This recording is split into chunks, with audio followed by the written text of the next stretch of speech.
अस्सलाम वालेकुम नाज़रीन, मैं हूं आसिफ शेख।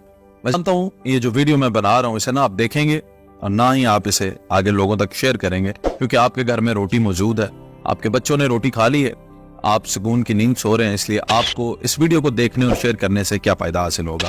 वो कहते हैं ना, जिस तन नूं लगदी वही तन जाने। मेरे घर में भी रोटी आ रही है। जो वीडियो आज मैं बना रहा हूं इससे मेरा भी लेना देना नहीं है, लेकिन 5 दिन से मेरे पाकिस्तानी बहन भाई कुछ ऐसे हैं जो सख्त मुश्किलात में 5 दिन से एहतजाज कर रहे हैं। मेन स्ट्रीम मीडिया कोई उनको कवरेज नहीं दे रहा, कोई उनकी आवाज नहीं सुन रहा, सब अपने अपने कामों में मसरूफ हैं। लेकिन मैं इंशाअल्लाह ताला उनके लिए आवाज उठा रहा हूँ और मुझे उम्मीद है कि जो मेरे हमहयाल लोग हैं और मुझे देखने वाले और मेरी बात को समझने वाले लोग हैं या दर्द दिल रखने वाले वो लोग हैं, वो इस वीडियो को जरूर शेयर करेंगे और मेरे इस पैगाम को आला हुकाम तक पहुंचाएंगे ताकि इस मसले को हल किया जा सके। मसला है हमारे पंजाब के गवर्नमेंट एम्प्लॉयज का, जिनको ये वादा किया गया था इस बजट में कि 35% तमाम सरकारी मुलाजमीन की तनख्वाहें जो हैं वो बढ़ाई जाएंगी, और इसी तरह हुआ। इसके साथ ही साथ पेंशनर्स जो हैं उनके लिए भी 17.5% पेंशन में इजाफा जो है उसकी यकीन दहानी करवाई गई थी, और ये जो है तमाम सूबों में इम्प्लीमेंट हुआ, सिर्फ और सिर्फ पंजाब के अलावा बाकी सब सूबों में एज इट इज वफाक से जो ऑर्डर्स आए वो इम्प्लीमेंट कर दिए गए। 35% जो है वो तनख्वाहें बढ़ाई गई और 17.5% जो है वो पेंशन को बढ़ाया गया। लेकिन पंजाब में थोड़ा सा जो है इसको समझने की कोशिश करते हैं। हुआ क्या है, आम आदमी जो घर बैठा है जो कि गैर सरकारी है उसको ये समझ नहीं आती कि हुआ क्या है। तो आपको समझाने के लिए जरा समझिएगा। एक चीज होती है जिसे हम कहते हैं रनिंग सैलरी, यानी आज के वक्त में जो सैलरी ली जा रही है। ये जो 35% की तनख्वाह में इजाफे की इम्प्लीमेंटेशन थी ये रनिंग सैलरी के ऊपर थी। और एक होता है जिसे हम कहते हैं इनिशियल सैलरी, यानी आज मैंने नौकरी ज्वाइन की है और आज मेरी 10,000 रुपए तनख्वाह लगी है और 20 साल सर्विस के बाद अब मेरी तनख्वाह 40,000 रुपए है, तो रनिंग सैलरी मेरी 40 है और जो इनिशियल सैलरी थी वो 10,000 रुपए है। पंजाब के अंदर इनकी इनिशियल सैलरी के ऊपर 35% इंक्रीमेंट लगा दिया गया, और जो कि अगर रनिंग सैलरी पे लगता तो उससे आधा भी नहीं बनता, यानी इतनी ज्यादा ज्यादती। और फिर पेंशनर्स के साथ तो जुल्म के पहाड़ ही गिरा दिए। पेंशनर्स को सिर्फ 5% जो है 17.5 की बजाय 5%। इसको समझने के लिए ऐसे देखें कि एक शख्स जो 17वें ग्रेड में है उसने 10 साल 17वें ग्रेड में या 5 साल अगर सर्विस की है तो उसके भी लेवल्स हैं।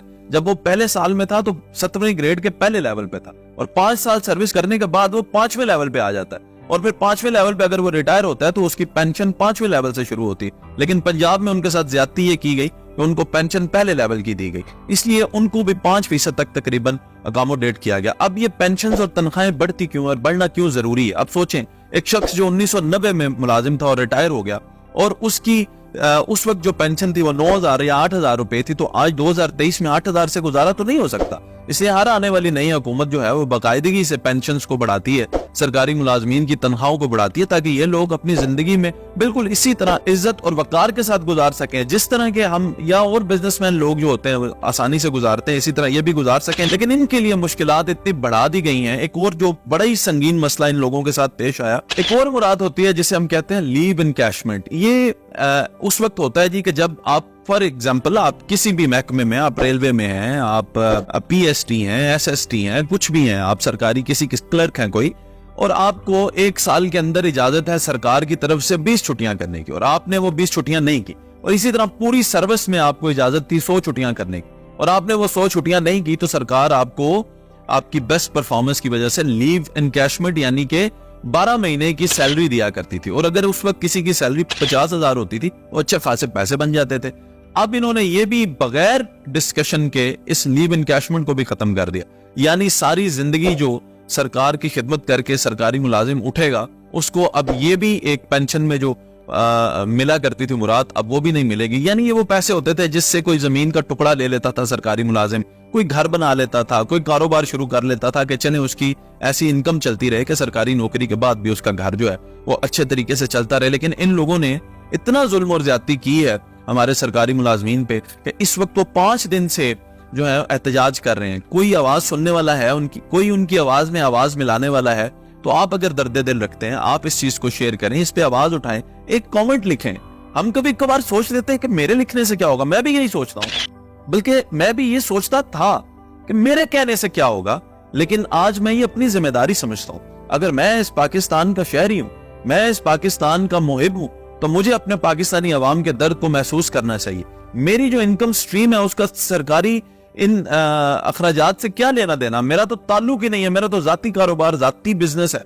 मेरे घर में तो रोटी आ रही है अल्हम्दुलिल्लाह। मुझे क्या जरूरत पड़ी है सरकारी अफसरों की बात करने की? लेकिन अगर मैं मुहिब हूं पाकिस्तान का, अगर मैं पाकिस्तान के लिए सोचता हूं, तो मुझे अपने लोगों के लिए आवाज उठानी होगी। मुझे इन लोगों के लिए बोलना होगा, बड़े जायज तरीके से बात करनी होगी। उनका एहतजाज जायज है, उनका आईनी हक है, और वो अपने हक को हासिल करने में अगर हम उनका साथ देंगे, और एक दूसरे से रिलेट करना चाहिए। जिस तन में लगती हो तन जाने। आपका तो वो हिसाब है, जब तक आपको खुद नहीं चोट लगेगी, आपको दर्द का एहसास नहीं होगा। अगर आज आप इनके लिए आवाज उठाएंगे, कल आपके लिए कोई उठाएगा। और हक के लिए बोलना बहुत ही जरूरी है। उम्मीद है कि आप हमारे इन सरकारी मुलाजमीन के हक में आवाज जरूर उठाएंगे।